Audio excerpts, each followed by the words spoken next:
अस्सलाम वालेकुम, क्या हाल है आप लोग के? खैरियत से हैं? ठीक ठाक हैं? Welcome to the show. Ramzan की आमद। और आज सुबह मैं गया था कुछ परचेजिंग करने। तोबा तोबा जो रश पड़ शुरू हो गया 7:30 बजे। मैं इतनी जल्दी उठता नहीं हूँ, आज इत्तफ़ाक़न उठा हूँ तो मैं निकला हूँ काम पे। मतलब थोड़ी परचेजिंग करनी थी, वही रमज़ान के हवाले से। कबाब बनते हैं मेरे घर, रोल और समोसा, ये 3 आइटम। कबाब बनते हैं, मतलब कम, इतने नहीं खाए जाते। रोल समोसा तो आपको पता है, उसकी वजह के पकौड़े कम बनते हैं हमारे। और समोसे बनते हैं बीफ के, रोल बनते हैं चिकन के। और इसकी आज सारी की सारी परचेजिंग शुरू हो गई। तो आज से इंशाल्लाह इसका कीमा पकेगा, फिर रोल पट्टी आएगी, समोसा पट्टी आएगी। और बीफ चीज़ समोसे मेरे घर बनते हैं, ज़्यादा पसंद किए जाते हैं, वो बनेंगे। और रोल बनेगा, शामी कबाब बनेंगे। ये टिपिकल आइटम जो हर घर में बनते हैं वही हमारे घर भी बनेंगे। और मैं कोशिश करूँगा वही रेसिपी जो मैं घर में इस्तेमाल करता हूँ, वो इंशाल्लाह कमिंग मंडे को आपके साथ शेयर करेंगे, ताकि आप वही तरीक़ेकार सारी चीज़ों को बना के फ्रीज़ कर सकें। और फ्रीजिंग का तरीका आपको बता देते हैं, किस तरह इनको फ्रीज़ करके रख सकते हैं। और भी बहुत सारे फ्रोज़न ऐसे आइटम जो आप रमज़ान में पूरे रमज़ान इस्तेमाल कर सकते हैं, वो भी आपके साथ रेसिपीज़ इंशाल्लाह वल अज़ीज़ शेयर करेंगे। आज की रेसिपी मंगोलियन बीफ और फायरी बीफ स्क्यूअर्स, इनको बीफ ब्रोशेट भी कहते हैं। और आपको थोड़ा सा बताते चले, ये हर दफ़ा जब मेरे पास अंडरकट आता है मुझे इंतहाई खुशी होती है, क्योंकि गाय का वाहिद गोश्त है जो तकरीबन समझ लें कि 10 मिनट के अंदर पक जाता है। 10 मिनट के अंदर पक जाता है। और ये आज बहुत ही ख़ानदानी अंडरकट आया है, सही मानों में अंडरकट जिसको आप कहते हैं ना, टेंडरलॉइन, वही है। और ये 10 मिनट के अंदर पकता है। आज मैं सुबह गया था अपने परचेजिंग करने के, तो मैंने भी वहाँ से उसको फ़ोन कर देता हूँ। अंडरकट जब भी आपको चाहिए, बहुत सारे लोग पूछते हैं यार क्या कैसे मिलेगा, क्योंकि जब भी आप दुकानदार के पास जाएंगे उसके पास कभी भी नहीं होगा। उसकी वजह यह है कि ये अंडरकट तकरीबन ये पूरा एक अंडरकट 1.25 किलो का है, ठीक है ना। ये बड़ा अंडरकट में से आता ही नहीं, अच्छे खासे। और ये गाय का है, ये बच्चे का गोश्त का नहीं है, भैंस का भी नहीं है, गाय का है। और ये 1.25 किलो का अंडरकट है, तो समझ लें कि एक गाय में तकरीबन 2.5 किलो अंडरकट हो गए। 2.5 अंडरकट होते हैं एक गाय में। 2.5 किलो अंडरकट जिस गाय में, और ये जिस गाय में ये अंडरकट है, तकरीबन समझ लें वो कोई 2 मन प्लस की, यानी 80 से 90 किलो की गाय में सिर्फ 2.5 किलो ये अंडरकट निकलता है। और इसका तरीक़ाकार ये है, जो अब जिससे आप बीफ लेते हैं उसको एक दिन पहले फ़ोन कर दें, और कोई तरीके से आपको नहीं मिल सकता, रखवा लें। मैं भी यही करता हूँ, मैं एक दिन पहले उनको फ़ोन कर देता हूँ, वो अंडरकट रख लेते हैं। एक्स्ट्रा चाहिए होते हैं वो किसी और दुकानदारों से भी उठा लेते हैं, और जमा कर लेता हूँ मैं इनको क्लिंग रैप करके। इंडिविजुअली हर एक को फ्रीज़ कर देता हूँ फ्रीज़र में। आराम से आपके ये महीना, 1.5 महीना, 2 महीने निकालते हैं। अभी रमज़ान में मेरे काफ़ी सारी रेसिपीज़ ऐसी हैं जो काम आएंगी।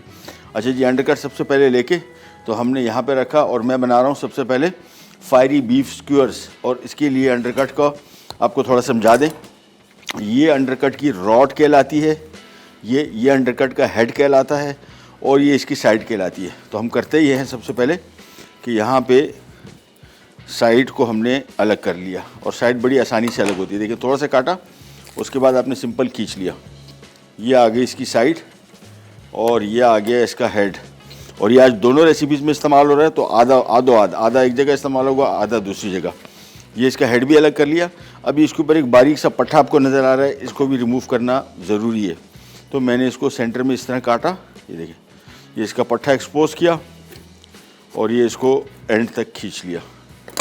ये देखिए, बिल्कुल साफ़ सुथरा टेंडरलॉइन आपको मिल गया बग़ैर किसी पट्टे के। और ये पट्टा जो यहाँ पे साइड पे रह गया है, ये पीस, इसको भी हम इसी तरीके से अलग कर लेंगे। तो ये इसकी सफाई हो गई। हेड बिल्कुल साफ़ होता है, इसमें थोड़ा सा ये पट्टे इसमें बिल्कुल नहीं चलते। सो पट्टे जहाँ भी आपको नज़र आएंगे, आपने इनको रिमूव करना है। ये मैं इसको थोड़ा सा काट लेता हूँ।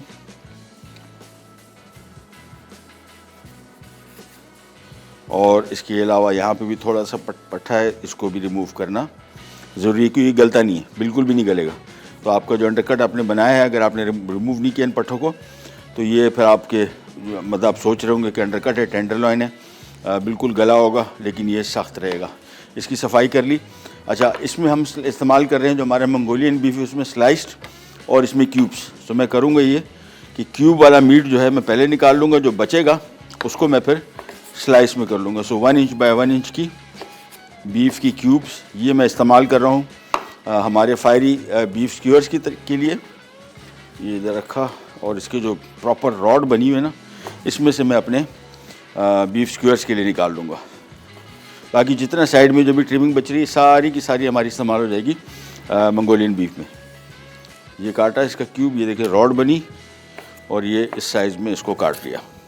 कटिंग इस वजह से मैं आपको दिखा रहा हूँ क्योंकि आमतौर पे इसकी कटिंग दुकानदार करता नहीं है, और वो करेगा तो वो ख़राब करेगा। अब उसको पता नहीं आप किस मकसद के लिए ले रहे हैं। तो हमेशा मैं अंडरकट जो है टेंडरलॉइन ये साबित ही लाता हूँ घर, और फिर साबित ला के अपने हिसाब से इसको काटता हूँ। ये देखें, इसको काटा इस तरीके से, ये एक साइज़ की बन गई क्यूब्स, और बाकी जितना बच रहा है सारा का सारा ये सब का सब स्लाइस हो जाएगा। अभी आपको दिखाते हैं कि हमने जो दूसरी रेसिपी है मंगोलियन बीफ, उसमें कैसे इस्तेमाल करेंगे। इसमें मैं इतना और निकाल लेता हूँ, आधा किलो दोनों रेसिपीज़ में हमें चाहिए था, तो मैं इसको हाफ़ करके, ये हमारा बीफ स्क्यूअर्स का काम हो गया कंप्लीट। ये हमारा बन गया, तैयार हो गया। अब हमने इसको मैरिनेट करना है। मैरिनेशन टाइम इसका अप्रॉक्सीमेटली कोशिश करेंगे इसको कम और बेश कोई घंटा 1.5 घंटे के लिए ज़रूर मैरिनेट करके रखें। इसमें आ गया लहसुन चॉप किया हुआ टू स्टार्ट विथ। इसके बाद चूँकि फायरी मीन्स स्पाइसी, तो लाल मिर्ची पाउडर आ गया इसमें, और साथ में इसमें लेमन जूस आ गया। ये बड़ी अच्छी मैरिनेशन है इसकी, बहुत मज़े की, और इसका कुकिंग टाइम 10 मिनट है हार्डली। अब मैं ग्लव ले लेता हूँ और इसमें मज़ीद चीज़ें शामिल करेंगे। अच्छा, सोया सॉस इसमें मैं डार्क शामिल कर रहा हूँ। डार्क अच्छा फ्लेवर आता है, थोड़ा कम लगता है, और अगर लाइट सोया सॉस है फिर थोड़ा क्वांटिटी में आपको ज़्यादा इस्तेमाल करना पड़ेगा। ये इसमें डार्क सोया सॉस थोड़ा सा डलेगा बस। और इसके बाद आ जाएगा इसमें मस्टर्ड पेस्ट, और इसके बाद आ जाएगा इसमें शहद। ये सारी चीज़ें आ गई।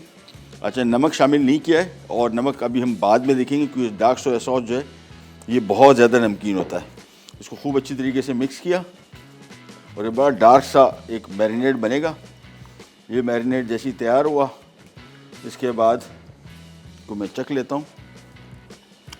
थोड़ा सा नमक डलेगा, अभी नहीं, अभी हम इसको एज इट इज़ मिक्स कर लेते हैं। और इसमें आ गई ये बीफ के क्यूब्स। अच्छा, इसके साथ प्याज भी लगेगा, आप चाहें और सब्जियां भी स्क्यूअर्स में लगा सकते हैं, ऑल अप टू यू। ये अच्छी तरीके से मैरिनेट इसका है एक्स्ट्रा, और एक्स्ट्रा ही हमें चाहिए। ये इस वजह से एक्स्ट्रा चाहिए कि ये बाद में सॉस के तौर पे भी काम आएगा इस शास्ट्रिक में। मैंने थोड़ा मस्टर्ड पेस्ट रोक के रखा हुआ था, मैं सारा डाल रहा हूँ अब, और इसको मैं एक दफ़ा और मिक्स करूँगा। और मिक्स करने के बाद इसको हम एक साइड पर रख रहे हैं। हम जा रहे हैं छोटी सी ब्रेक पे, ब्रेक से वापस आते हैं। फिर यहाँ जो बीफ बचा हुआ है इसको मैं ब्रेक में ही स्लाइस कर लूँगा। थोड़ा सा आपके लिए रोक के रखूँगा ताकि आपको दिखा दूँ किस किस्म की स्लाइसिस, और फिर हम इसको पकाएंगे। और इसको मैं बनाऊँगा रेजे पास्ता के साथ सर्व करने के लिए। कहने जाएगा will be right back. Fiery beef skewers, अज्जा बीफ स्टेक बोनलेस 1.5 किलो, हरी प्याज सफ़ेद हिस्सा 5 से 6 अदद। मैरिनेट के लिए मस्टर्ड आधा कप, सोया सॉस आधा कप, शहद 1/4 कप, नींबू का रस 2 खाने के चमचे, कुटा लहसुन 4 चाय के चमचे, लाल मिर्च 1 खाने का चमचा। Welcome back, welcome back. सबसे पहला काम तो बीफ आपको बता दें कि इसके स्लाइस कैसे होंगे। एक छोटा सा पीस मैंने आपके लिए रखा हुआ है, और जिसमें थोड़ी सी चर्बी लगी हुई, बहुत मज़े की होती है, थोड़ी सी है, फ्लेवर इसका बड़ा अच्छा आता है, इस वजह से मैं इसको रिमूव नहीं कर रहा। और इसको सिंपल आपने ये रखे हाथ, और इसको तिरछी नाइफ करके आपने इस तरह काटना है। ये देखिए, ये इस तरीके से कटेगा। मैंने एक बॉल में सारा काट के डाल दिया है, और यहाँ पे एक पैन ले लिया, जो बचा हुआ है इसको मैं रबड़ बैंड लगा के इसको मैंने फ्रिज में रखना है, बाहर नहीं छोड़ना। ले, ये आ गया नमक, और 9 मिनट बाद इंशाल्लाह आपको एग्जैक्टली वो पास्ता मिलेगा जो कि इटालियन समझते हैं कि इसको इतना ही पकना चाहिए। अपने हिसाब से देख लीजिएगा। हम लोग थोड़ा ज़रा कच्चा पका हुआ ज़्यादा पसंद करते हैं, थोड़ा सा 1 आध मिनट ऊपर के चले जाइए, इससे ज़्यादा नहीं। इसको मिक्स किया, अब ये पकता रहेगा 9 मिनट। और हम आ जाते हैं यहाँ पे, ये जो बीफ को फ्राई करना है, ये मंगोलियन बीफ, वो जो हमारा बीफ स्क्यूअर्स था वो तो हो गया तैयार। वो सिंपल स्क्यूअर्स में लगा के उसको हम ग्रिल पैन पे पकाएंगे, और जो सॉस बचा हुआ है उसको बाद में इसके ऊपर डालेंगे। और यहाँ पे जो मंगोलियन बीफ है ये भी बड़ी सिंपल रेसिपी है, उसमें भी आपने देखा बहुत बेसिक इंग्रेडिएंट थे, 3 से 4, इसमें भी 3 से 4 ही हैं। और ये थोड़ी मुख्तलिफ़ किस्म की रेसिपी। ऑयल हमने ले लिया 2 ड्रॉप का ऑलिव पॉमेस, और यहाँ पे मैंने बीफ ले लिया। अब बीफ में मैं डालूँगा मैदा, और मैदे में इसको करूँगा कोट। तो ये सारा मैदा आ गया इसके ऊपर, और कोई नमक वगैरह कुछ भी नहीं, सिंपल मैदे से इसकी कोटिंग होगी। और इसको हम डीप फ्राई करेंगे for just about 2-3 minutes. 3 minute के अंदर अंदर मुकम्मल पक जाएगा। इससे ज़्यादा पकाएंगे फिर अंडरकट इस्तेमाल करने का फ़ायदा नहीं है, क्योंकि इसका जो मज़ा है वो है ही कम इसको पकाने में। 3 मिनट में मुकम्मल पक भी जाएगा। ओवर कुक करेंगे तो फिर हार्ड हो जाएगा, और वो नरमी जो गोश्त जिसकी वजह से अंडरकट मशहूर है वो आपको नहीं मिल पाएगा। ऑयल गर्म है, और अब एक एक करके इन पीसेस को हम इसमें डालते जाते हैं। इंडिविजुअली अलग अलग डालेंगे ताकि अलग अलग ही पके। ये चीज़ रमज़ान के हवाले से कोई रेसिपीज़ आपके जहन में हो तो अभी आप कॉल करके या हमारे सोशल मीडिया अकाउंट्स पे महबूब्स किचन पे जाके आप अपनी रिक्वेस्ट भेज सकते हैं और हम कोशिश करेंगे कि रमज़ान के दौरान या रमज़ान से पहले उन रेसिपीज़ को इंक्लूड कर लें, क्योंकि अभी अंडर प्लानिंग है, चीज़ें प्लान हो चुकी हैं वैसे, लेकिन आपकी रिक्वेस्ट हम डेफिनेटली इसमें ऐड करेंगे। दूसरा हमने आपसे रिक्वेस्ट की थी वो ख़वातीन और हज़रात जो अपनी कोई स्पेशल रेसिपीज़ हमारे प्रोग्राम में शेयर करना चाहें वो ज़रूर करें। हमारे सोशल मीडिया अकाउंट्स या कॉल करके पता कर लीजिएगा कहाँ पे आप उन रेसिपीज़ को भेज सकते हैं। हम उन रेसिपीज़ को सेलेक्ट करके आपके नाम के साथ उनको बनाएंगे और आपको शुक्रिया अदा करेंगे। Thank you. ये एक एक करके पीसेस डाल दिए और इसको हमने थोड़ा सा मिक्स किया। पास्ता में चम्मच एक एक दफ़ा चलाना ज़रूरी है ताकि पास्ता आपस में चिपके नहीं, क्योंकि स्टार्च छोड़ता है और आपस में इसके चिपकने के चांसेस बढ़ जाते हैं। और ये फ्राई करते जाएंगे, जैसे ही पक जाएगा निकाला बाउल में और अगला फेरा, और उसके बाद इसका कुकिंग टाइम बहुत कम। यह आ गया इसका चम्मच।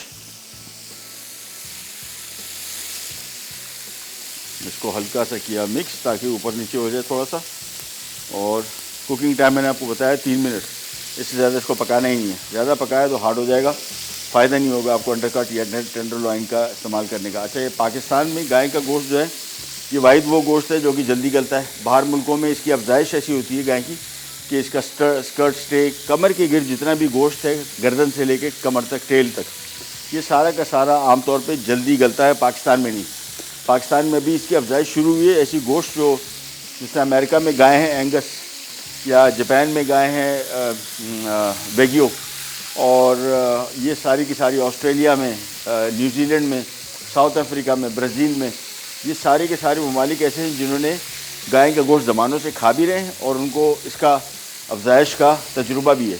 अभी मैंने रिसेंटली वीडियोस देखना शुरू किए हैं जिसमें बहुत सारे लोग यहाँ की अफजाइश की हुई गायों को लेके आए हैं और यहाँ पे अफजाइश कर रहे हैं। तो उम्मीद करते हैं कि अगले चंद सालों में पाकिस्तान में भी गाय का गोश्त की क्वालिटी वो मिलेगी जो कि इंटरनेशनल है। हमारे गाय का गोश्त मज़ेदार बहुत है, लेकिन उसमें गलावट का जो उनसर है वो अभी तक उतना नहीं है जितना बाहर मुल्कों में। ये देखिए बीफ पक गया मुकम्मल तौर पे।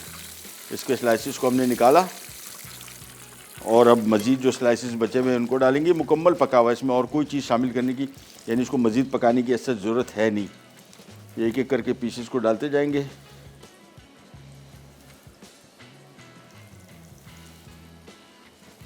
और एक दफ़ा ये काम हो गया, बाद में चाइनीज़, मंगोलियन, ये जापानीज़ खाने, ये सारा का सारा काम प्रेप का है। प्रेप एक दफ़ा आपने कर लिया फिर मिनटों में तैयार होते हैं। ये रमज़ान के हवाले से भी मेरी ख्वाहिश तो कोशिश ये होती है कि ज़रा लंबे चौड़े रेसिपीज़ आपको ना बताई जाए। रमज़ान में कम से कम टाइम आप किचन में गुजारें, ज़्यादा से ज़्यादा टाइम आप इबादत में गुजारें और आपको रोज़ा ना लगे। यानी गर्मी तो अब अल्लाह का शुक्र है, मौसम इंशाल्लाह सर्दियों में ही अब आ गया ऑलमोस्ट। बाकी शहरों में, कराची में मेरे ख़्याल में शायद वैसे तो नहीं होगा कि गर्मी गर्मी रहेगी, लेकिन सर्दी भी नहीं होगी, लेकिन मौसम अच्छा होगा कंपैरेटिवली। तो सर्द मौसम में भी एक चीज़ वाहिद ऐसी है जो आमतौर पे ज़्यादातर लोगों को लगती है रोज़ों में, वो है प्यास।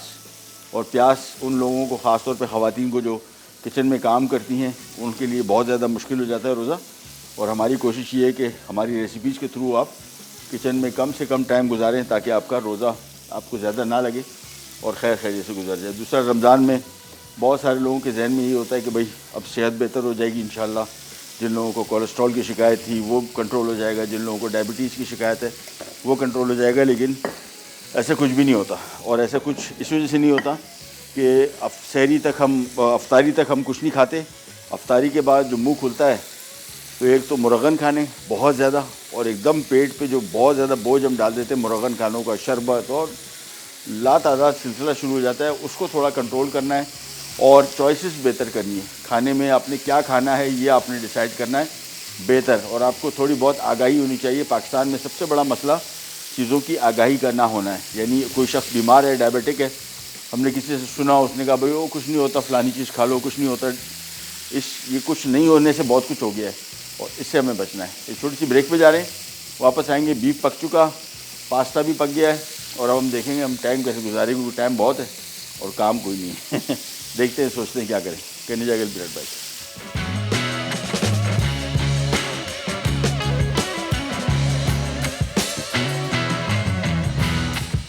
मंगोलियन बीफ अज्जा, अंडरकट आधा किलो, तेल 1 खाने का चमचा, लहसुन कुटा हुआ 2 जवे, अदरक कटी हुई 1 खाने का चमचा, सोया सॉस 3/4 कप, पानी आधा कप, ब्राउन शुगर आधा कप, मैदा 1/4 कप, हरी प्याज 4 अदद, सलाद पत्ते गार्निश के लिए।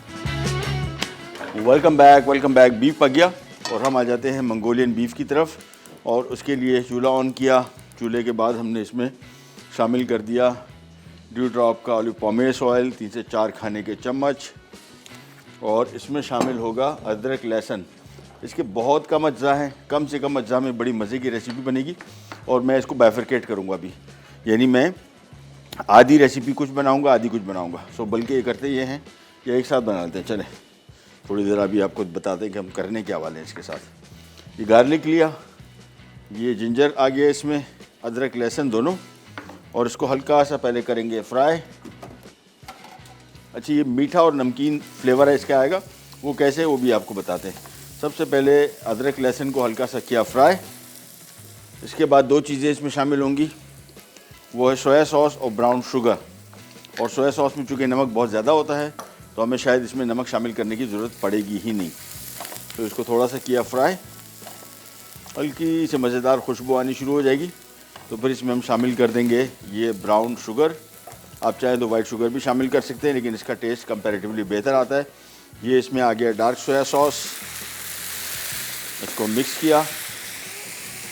और ये आ गया इसमें पानी, तकरीबन कोई लगभग 1.5 से 2 कप। अच्छा, इसको आपने अब इसको पकाएंगे थोड़ा सा, और इस सॉस को आप गाढ़ा भी कर सकते हैं। मुझे लगता है कि मैं थोड़ा गाढ़ा कर लूँगा, ज़्यादा बेहतर रहेगा। तो मैं अपने अब्दुल्ला भाई से दरख्वास्त करूँगा कि अब्दुल्ला भाई हम पे थोड़ा ज़रा कॉर्नफ्लावर दे दे मुझे, ताकि मैं इस सॉस को रेडी कर लूँ। Not a must, recipe card देखेंगे तो उसमें नहीं लिखा हुआ ये, लेकिन मुझे थोड़ा सा दिल कर रहा है कि इसको मैं थिक सोया सॉस बना लूँ, वो सॉस बना लूँ इसका। तो इसके लिए मुझे थोड़ा सा कॉर्नफ्लावर चाहिए होगा। मैं इसको मिक्स किए जा रहा हूँ। पानी मैंने तकरीबन 2 कप डाला, 1 कप और डाल रहा हूँ, तो थोड़ा ज़रा सॉस में ज़्यादा बनाना चाह रहा हूँ।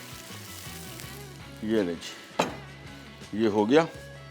अब इसको मिक्स करेंगे। पहले उबाल आएगा, चीनी और सोया सॉस और ये सारे अज्जा ज़रा मिक्स हो जाए, फिर हम डिसाइड करेंगे कि इसमें नमक शामिल करना है कि नहीं है।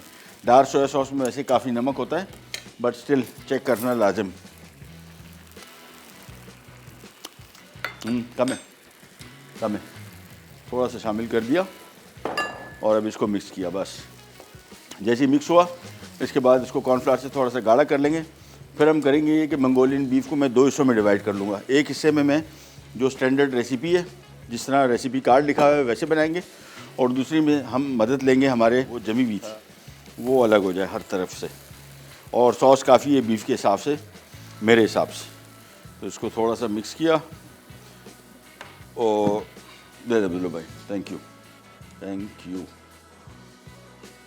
यह आ गया कॉर्नफ्लावर पानी में घुला हुआ। इसको हमने थोड़ा सा मिक्स किया और थोड़ा सा मिलाया।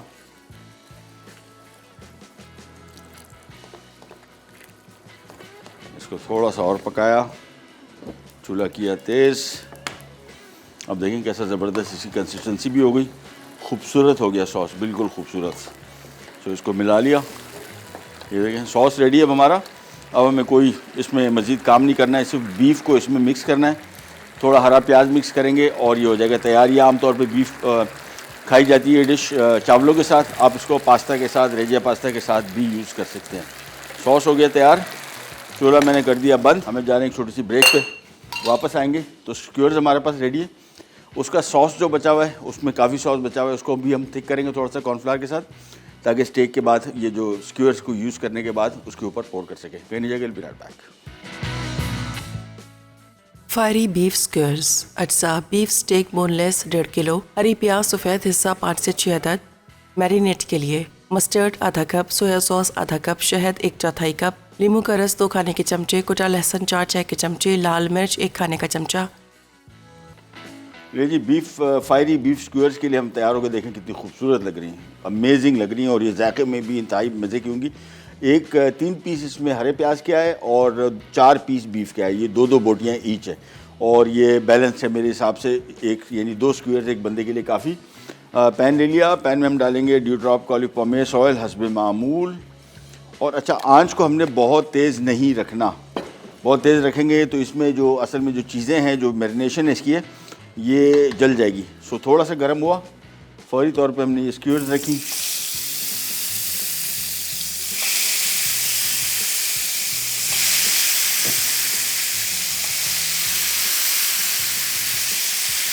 ये आ गया। आंच कम ही रखनी है, तेज़ नहीं रखनी। और ये जो सॉस वगैरह जो इसका बचा हुआ था वो हमने अलग से रख लिया है। वो जब ये रेडी हो जाएगा फिर हम इसको पास्ता के ऊपर सर्व करेंगे और फिर सॉस ऊपर से डाल देंगे गर्मा गर्म। इसका बहुत सारा सॉस है, मैंने माइक्रोवेव में रखा हुआ है गर्म करने के लिए। ये देखिए, ये इसका सॉस आ गया। ये भी मैंने इसमें से रखा हुआ है, माइक्रोवेव में ही रखूँगा कि इसको सिर्फ गर्म करूँगा और शाशलिक के ये जो स्क्यूअर्स के ऊपर डाल देंगे। और इसको हम सर्व कर रहे हैं ड्यू ड्रॉप के और रेजिया पास्ता के साथ। तो इसको किया बंद, इसको अभी थोड़ी देर छोड़ देते हैं, बाद में इसको हम गर्म करेंगे। और यहाँ पे आ जाते हैं, जहन में रखिएगा इसको अच्छे, इसको पकाने का कुकिंग टाइम मैक्सिमम 7 से 8 मिनट के अंदर बेहतरीन पक जाएगा, वेल डन। और अगर आप इसको मीडियम रेट रखना चाह रहे हैं तो 5 मिनट, यानी तकरीबन 2-2.5 मिनट ईच साइड। और आँच धीमी रखनी है, देखें तेज़ आँच नहीं रखी हुई। उसकी वजह है कि अगर तेज़ आँच रखी, इसमें चूँकि थोड़ा ज़रा स्वीट एलिमेंट है, वो जल जाएगा, बहुत ज़्यादा डार्क कलर हो जाएगा और जलना नहीं चाहिए। तो ईच साइड इसको थोड़ा सा पकने देंगे, फिर इसको मैं टर्न करूँगा, फिर इसको करेंगे सर्व। यहाँ पे हम आ जाएंगे, हमारा जो मंगोलियन बीफ था उसके लिए तैयारी मुकम्मल है। और मैंने आपको बताया था यहाँ पे हम करेंगे ये हाफ़ बीफ को इधर डिवाइड कर दूँगा मैं, आधे बीफ को इधर डाल दिया।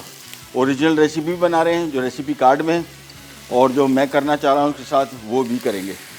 और वो ये है, एक में हम डाल देंगे ये सारे पिकल्स ड्यू ड्रॉप के। तो हमारा काम रेडी है बिल्कुल। इसको हमने खाली सिंपल इसमें टॉस करना है, मिक्स करना है और करेंगे सर्व। और इसमें आएगा हरा प्याज, वो भी बाद में, अभी नहीं। जैसे इसको थोड़ा सा गर्म कर लेंगे तो हमारे पास दोनों चीज़ें तैयार हैं। ये घर में भी अगर आप बना रहे हैं तो उसका बेस्ट तरीका ये है कि आपने बीफ फ्राई कर लिया, सॉस रेडी कर लिया और ये पिकल्स वगैरह सारे काट लिए, सिर्फ इसको मिक्स करना है 2 मिनट के लिए, दैट्स इट। ज़्यादा इसको पकाना नहीं है। बेसिकली इसकी हमने जो टॉसिंग करनी है उससे सॉस ये इसको अच्छे तरीके से कोट कर लेगा। और इनको हम सर्व कर रहे हैं। हमारे पास ड्यू ड्रॉप का रेजिया पास्ता का पास्ता आ गया और इसको हमने एग्जैक्टली तकरीबन 9 मिनट ही बॉईल किया है और इसकी शेप भी मेंटेन्ड है और बड़ा अच्छा फर्म टू द बाइट है। वापस यहाँ पे आते हैं और इसको ज़रा हल्की सी मैं आँच बढ़ा दूँगा, हल्की सी, थोड़ा सा पकेगा। टर्न किया तो ये भी रेडी हो गया और वेल डन हो जाएगा। इससे ज़्यादा इसको पकाना नहीं है। ये देखिए, टर्न किया इसको, ये देखिए कैसा मज़े का कैरेमल कलर आया, हल्का, ज़्यादा नहीं आया। अगर ज़्यादा हम तेज़ आंच पे पकाते तो फिर ये जला हुआ लुक आपको देता। अभी बड़ा बैलेंस लुक इसकी आ रही है। ये टर्न करते गए और आंच कम ही रखनी है बस। अभी इस साइड को भी 3 मिनट पकाऊंगा, ये हो जाएगा रेडी। और इन दोनों रेसिपीज़ को मैं उसी टाइम टॉस करके फिर फ्राई करके इसको सर्व करेंगे तो बड़ा पाइपिंग हॉट होगा और बड़ा मज़े का इसका टेस्ट आएगा। मंगोलियन बीफ यहाँ पे कराची में एक रेस्टोरेंट खोला था बहुत अरसे पहले, बहुत मज़े का खाना था। मैं एक दफ़ा ज़िंदगी में गया था। मैं वैसे अब डाइन आउट, मुझे पिछले 15 साल में शायद मैं 10 दफ़ा भी नहीं गया हूँगा। घर में ही खाता हूँ। ये नहीं है कि मैं बहुत अच्छा पकाता हूँ घर में, सब बच्चे ऐसे ही हो गए। और बाज़ार के खाने अब हमारे चूँकि आदत ख़त्म हो गई, तो बहुत सारे हमारे जो दोस्त शेफ़ हैं वो कहते हैं यार आप कैसे शेफ़ हैं, आप बाज़ार के खाने नहीं खा रहे, आपको आइडिया नहीं हो रहा, पता नहीं लग रहा कि क्या मिल रहा है। तो हकीकत ये हुई कि कुछ दफ़ा गए। हलीम मुझे बहुत पसंद है, घर में बनाता भी हूँ। लास्ट टाइम मैंने कराची में एक बड़ी मशहूर जगह की हलीम ख़रीदी। मैं हैरान रह गया वो रेस्टोरेंट चल कैसे रहा है, मतलब अनबिलीवेबल। इतनी कोई मतलब हलीम नहीं थी, वो कुछ और चीज़ थी। मतलब इतने बेकार हलीम के वो किसी लिहाज से वो हलीम नहीं कहला सकती थी। कराची में हलीम आप बेच रहे हो और आप हलीम अच्छी नहीं बेच रहे। तो ये हुआ है हमारे साथ। तो फिर घर में ज़्यादा एक्सपेरिमेंट करते रहते। मंगोलियन बीफ का एक रेस्टोरेंट हुआ करता था बहुत पहले, ऐसे मेरे ख्याल में 10 साल भी नहीं, मेरे ख्याल में 20 साल पहले मैंने खाया था और बड़ा अच्छा रेस्टोरेंट था। उसका कॉन्सेप्ट बड़ा डिफरेंट था। वहाँ पे एक काउंटर लगा हुआ था, आप सारे अपने बीफ, मटन, फ़िश, चिकन ये आप लेते हैं, वेजिटेबल लेते हैं और फिर आप उसको शेफ़ को देते हैं। उसी टाइम वो आप उनको फ्राई करके देते हैं, अपनी खुद क्रिएशन समझ लें। अच्छा, इसको मैंने आपको बताया था कि तेज़ आँच पे पका नहीं रहे, धीमी आँच पे पकाएंगे और इस साइड को बार बार नहीं पलटेंगे। ये साइड मेरे हिसाब से पक चुकी है और दूसरी साइड को थोड़ा सा पकाने के बाद करेंगे सर्व। यहाँ पे जो दोनों रेसिपीज़ हैं इसको मैंने अभी होल्ड करके रखा हुआ है, आखिरी मिनटों में इसको हम टॉस करके इसको करेंगे सर्व। हम जा रहे हैं ग्रीक ब्रेक की तरफ, वापस आते हैं, स्टार्ट करेंगे कई जगह। फायरी बीफ स्क्यूर्स अज्जा बीफ स्टेक बोनलेस 1.5 किलो, हरी प्याज सफ़ेद हिस्सा 5 से 6 अदद। मैरिनेट के लिए मस्टर्ड आधा कप, सोया सॉस आधा कप, शहद 1/4 कप, नींबू का रस 2 खाने के चमचे, कुटा लहसुन 4 चाय के चमचे, लाल मिर्च 1 खाने का चमचा। तरकीब: एक बड़े बर्तन में मैरिनेशन के अज्जा मिलाकर अच्छी तरह मिक्स कर लें। अब बीफ में 1.5 इंच कट लगा दें। फिर बाकी मैरिनेट किए हुए मिक्सचर में बीफ को कोट कर लें और ढककर मैरिनेट के लिए 20 मिनट फ्रिज में रख दें। अब मैरिनेट किए हुए मिक्सचर को निकालकर बराबर की मिकदार में बीफ और हरी प्याज के मिक्सचर को धागे की मदद से 12 इंच की सीख पर लगाएं। सीख को अंगीठी पर रख कर 10 से 12 मिनट दरमियानी आंच पर तेल लगाकर आहिस्ता आहिस्ता पलटते रहें। जब तैयार हो जाएं तो अंगीठी से उतार के गर्म सर्व करें। मंगोलियन बीफ अज्जा अंडरकट आधा किलो, तेल 1 खाने का चमचा, लहसुन कुटा हुआ 2 जवे, अदरक कटी हुई 1 खाने का चमचा, सोया सॉस 3/4 कप, पानी आधा कप, ब्राउन शुगर आधा कप, मैदा 1/4 कप, हरी प्याज 4 अदद, सलाद पत्ते गार्निश के लिए। तरकीब: एक छोटे सॉसपैन में तेल गर्म करके अदरक लहसुन 2 मिनट पकाएं। खुशबू आने लगे तो सोया सॉस, पानी और ब्राउन शुगर डालकर चमचा चलाएं यहाँ तक कि उबाल आ जाए। फिर आंच कम करके 10 से 12 मिनट पकाएं। बड़े फ्राइंग पैन में बाकी तेल गर्म कर लें। अब गोश्त के स्लाइसेस को मैदे में कोट करें कि वो अच्छी तरह कोट हो जाए। फिर इन्हें 3 से 4 मिनट फ्राई करें कि वो क्रिस्पी हो जाए। आखिर में सॉस और हरी प्याज डालकर मिलाएं और चंद मिनट पका लें। फिर सलाद पत्ते और प्याज के साथ सर्व कर दें। ले जी वापस आ गए और ये जो हमने मंगोलियन बीफ बनाया था ये प्लेन, इसके अंदर आ गया हरा प्याज बहुत सारा। अब ये जैसे ही गर्म हो जाता है सिंपल इसको मिक्स करेंगे और करेंगे सर्व। और ये आ गया हमारा स्क्यूअर्स, और स्क्यूअर्स के आ गया सॉस, और ये अब सॉस आएगा इसके ऊपर बड़ा ही मज़े का। मैंने माइक्रोवेव कर लिया, थोड़ा ज़्यादा पकाने की हद तक माइक्रोवेव किया है, यानी पक भी गया। इसका चूल्हा करते हैं आहिस्ता, और ये चीज़ देखें,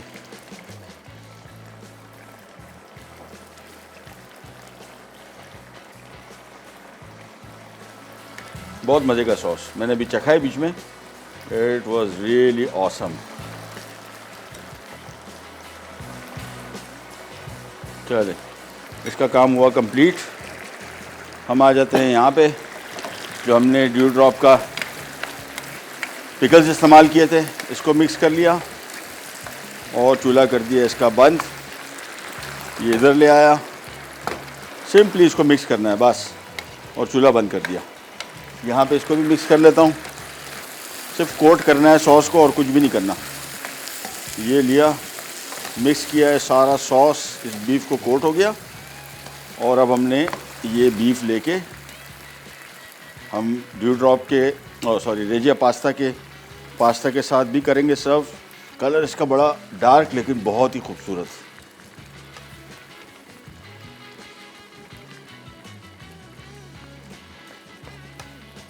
ये नहीं,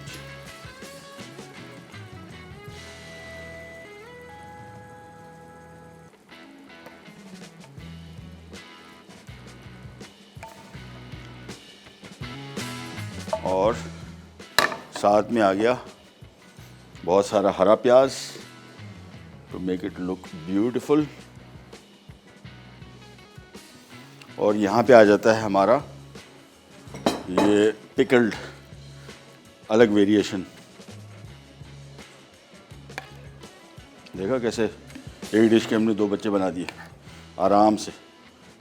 इस तरह की कॉम्बिनेशन जो है, अब आपके पास जो भी घर में पड़ा हो, पिकल्स पड़े हों, अगर नहीं है तो एक के साथ थोड़ा ज़रा स्लाइस्ड अनियन डाल दिए, कैरेट डाल दिया, क्यूब में कटा हुआ शिमला मिर्च डाल दिया, तो एक ही रेसिपी के आप 2 मुख्तलिफ वर्जन बना सकते हैं आसानी के साथ। ये आज की दोनों रेसिपीज़ हो गई रेडी, और हमने इसके बना दिए 3। ट्राई कीजिएगा और बताइएगा आपको कैसी लगी।